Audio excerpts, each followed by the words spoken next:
Well, first I'd like to apologize to the organizers for not using the public the PowerPoint time for that, because well, I was frankly speaking too lazy to convert it. It was too complicated for my skills. Second, so maybe I hope that you at least remember the blue background, which is a little bit different from the other. Second,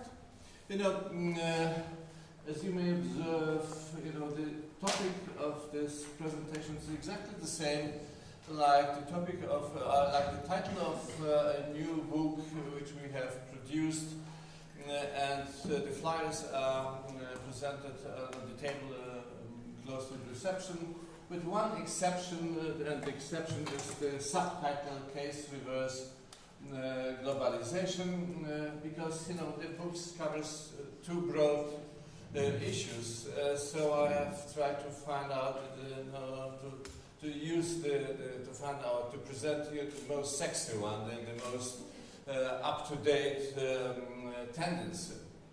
Third, among the different authors, the introduction has been contributed by Mutti Falconi, whom you know. There are some other authors, co-authors of the book present here. David has a nice chapter, and some of the students of Professor Gruning, Owen Kulemeka contributed also. So this is a quite representative representation of scholars from all around the world. Let me now come to the contents. So first I'd like to explain what do I mean by reverse globalization. Second, communication challenges for South and North FDI.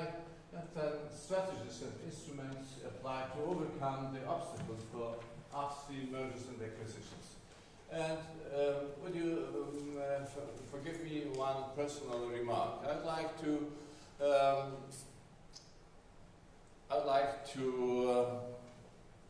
devote this presentation, this paper to Shyamash. And you'll guess later why.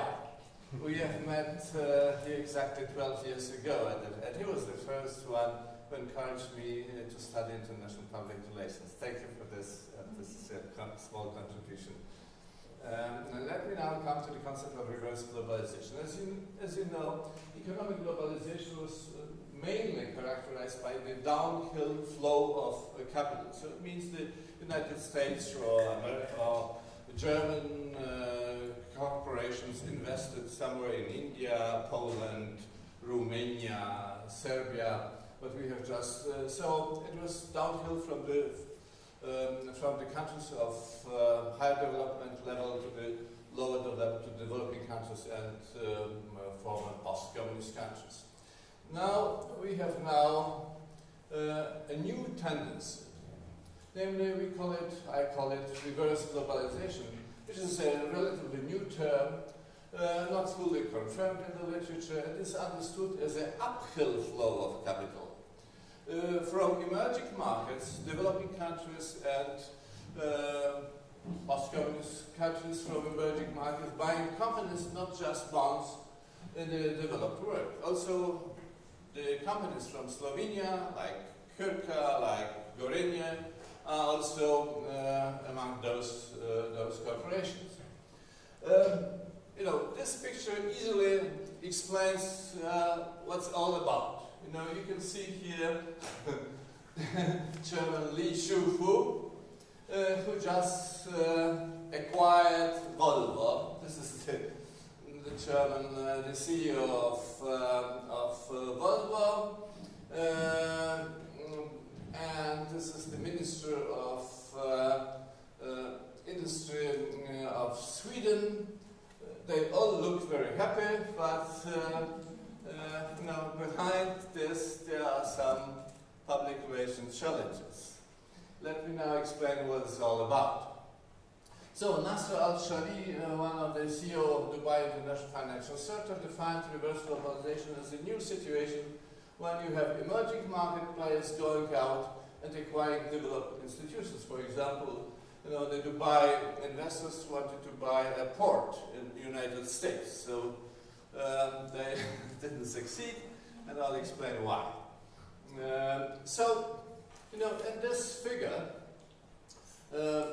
gives you a theoretical background. So if you have the destinations of foreign direct investments, you have developed countries, you have developing countries, you have a cell 1, north to north. So these are the FDI flows from the United States to Germany, to Sweden, to Denmark. And here you have the cell 4, upmarket FDI. So here you have north-south, from the rich countries to developing countries, down market, and here is the new tendency, up market FDI from China, from Russia, from India, to the United States, to Western Europe. And look at this figure, 1,022 emerging to developed deals have been recorded in the years 2000-2009. Among others, 393 by Indian corporations. Now you understand why journalism is involved. 121 by Russians, 108 by Chinese, 97 by Central and Eastern European countries, among them Slovenia, Poland, and some others. In 2009, for the first time, emerging markets outbound mergers and acquisitions flows outpaced inbound mergers and acquisitions flows, reaching $131 billion. So this is a really new tendency, a historical moment. Where could you find the biggest sources of outward FDIs? The BRIC countries, Brazil, Russia, India, China, Middle East, Arab countries, the Gulf countries, and other smaller emerging countries like Poland, Slovenia, as I've mentioned. The major players in the outward deals are the BRIC private multinationals, the state-owned enterprises, this is also very important, sovereign wealth funds. For example, in Russia, the state-owned enterprises account for 26%, and in China for 75% of outbound mergers and acquisitions. Here are the most spectacular mergers and acquisitions deals. Most probably you have heard. Some of you maybe use Lenovo notebook. So the first shocking merger was when Lenovo China bought IBM personal computers for $1,075,000. Middle Steel India acquired Arcelor France for $26 billion. Tata India acquired Chorus for $13.5 billion, and Tata Motors acquired Jaguar Land Rover for $2.3 billion. And finally, the gentleman you have seen on the screen, Mr. Li Fu, acquired Volvo for 1.8. Well, what was the problem? What are the challenges? First of all, the expression of escalation of protectionism, especially on the grounds of national security, preservation of working places. And they are primarily related to developed countries' businesses. Fears, national pride, concerns about established order, industrial hegemony, existing stereotypes, perception that A and E are beneficiaries of unfair state. So to overcome those fears, you have to gain trust, fight stereotypes, and prejudices. Some you can find on the website, that Mittal is a company of Indians, or how China is going to junk a solid, high-quality brand. We have comment on about Geely deal. So there are different challenges for home countries and for host countries. For home countries, at the macro level, the management issues, cultural gap, limited financial resources. There are the problems of those countries who acquire. So what kind of strategies could be used and are used already? First, how to communicate. They use corporate communication as well as in support government communication. Both governments and corporate outsourced it to global communication conglomerates, WPP, Omnicom, some others, or just built up an international lobbying organization. What to communicate to host countries and the international publics? The managers of acquired companies are not so prepared that now they will have Chinese or Indian colleagues taken over. So the message is, you know it better, so we are not going to change the whole management. It's a merger or not take over. So there were the arguments used in the case Tata Jaguar or ArcelorMittal.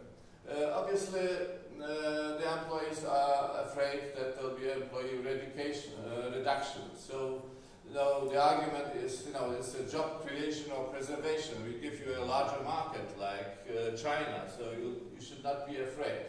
Quality standards. This is one of the main problems. So, trust, to build trust that the Indian Jaguar, Indian Jaguar will have the same quality as the Jaguar. Or the Volvo will be also have the same quality. So the argument was, it is, don't confuse China owned with China built. Volvo remains Volvo. These are the slogans. Obviously there's a whole list of other communication which are meant in the publication, and also I would like to underline the national security concerns. Usually, the most developed countries, when they invest here in Poland or someday, they use arguments that ownership does not matter. But this is a double standards. When now we invest, take over some companies in the Western developed countries, so the ownership matters for them. So there are the security issues which do not allow to give the permission for that. What to communicate to home country? It was not easy to present the arguments to the managers at the lower level in the Polish company Orlen, for example, when we took over 250 oil petrol stations in Germany. The managers were afraid that we'll be not able to run this company. We do not have the experience. Yes, one more minute. Okay. So these are some arguments. The national pride, government communication. Obviously, when China took over Volvo, Tata took over Jaguar, you could read in the Indian or in the Chinese press. So we have done it. We can do it now. So these are the problems. So concluding, reverse globalization acquisitions, which is the upstream flow of capital, is a new long-term trend in the global economy. Challenges faced by the emerging markets are based on fears, prejudices, false stereotypes, and negligence of intercultural differences. So we need further intensive and sophisticated communication efforts are necessary in the support for successful South-North deals. Thank you for your attention. Thank you.